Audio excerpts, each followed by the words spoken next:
To stop my freeloading roommate from using my laundry card, I intentionally left it with a zero balance. The next day, she slammed a receipt onto my desk with total entitlement. Lydia, why didn't you refill your laundry card? I had to stop my wash mid-cycle because of you. I put $10 on it for you. Since we're roommates, I won't charge you a convenience fee for the trip to the kiosk. How are you going to pay me back? Venmo or Cash App? I almost laughed in her face. A single load of laundry cost $5, and she had been leeching off my card for 2 months. She had used it at least 30 times. I hadn't even asked her for the $150 she owed me yet, and here she was, hounding me for $10. I looked her in the eye. Fine, I'll give you the $10. But first, pay me back the $150 for the loads you've already done. She didn't say a word. Instead, she turned around and went straight to the dean of students. The dean pulled me aside, giving me a long-winded speech about how she was the school's inspirational representative. He told me to just suck it up. He warned me that if this turned into a scandal, it would look bad for the university and could even affect my graduation. My roommate became even more arrogant after that. She started spouting nonsense in the dorm. Lydia has so much money, why shouldn't she spend some on me? I grew up in the middle of nowhere, but the school values me. If she's really that upset, let her make a scene. At the end of the day, she's the one who won't graduate, not me. I let out a cold laugh. Did they really think I was too afraid to blow this up? Well, I was going to give them a show they'd never forget.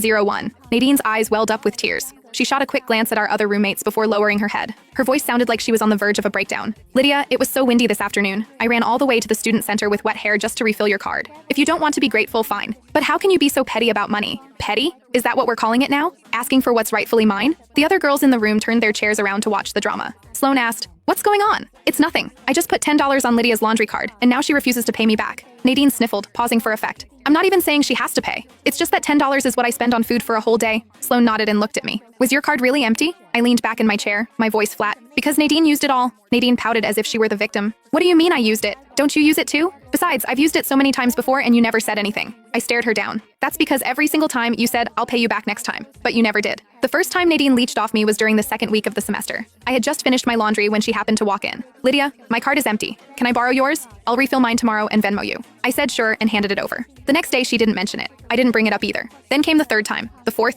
the fifth. Her "can I borrow it?" turned into "just let me scan yours. I'll get you later." But later never came. One time I came back from class and she just held her hand out while sitting on her bed. "Give me the card. I need to do laundry." I asked if she had sent me the money yet. She froze for a second, then laughed. "Don't you still have plenty of credits on there? It's not like it's hard cash. Why are you being so calculated?" Calculated. It wasn't just the laundry card either. Nadine would always ask me to grab her something whenever I was printing files or ordering Starbucks. Each time it was only $2 or $3 or maybe 10. And every single time it was, "I'll pay you back later." Again, she never did. I knew she came from a poor rural background and had 3 younger siblings to help support. She was on a tight budget, so I hadn't made a big deal out of it. But now she was calling me petty. Since that conversation, I had stopped refilling the card. I figured she would realize what was happening once she saw the zero balance. Who knew she would refill it herself and then come to me for a reimbursement? Seeing my silence, Nadine's victim act started to crumble. "Lydia, I only used your card a few times. Don't you think you're being a bit much?"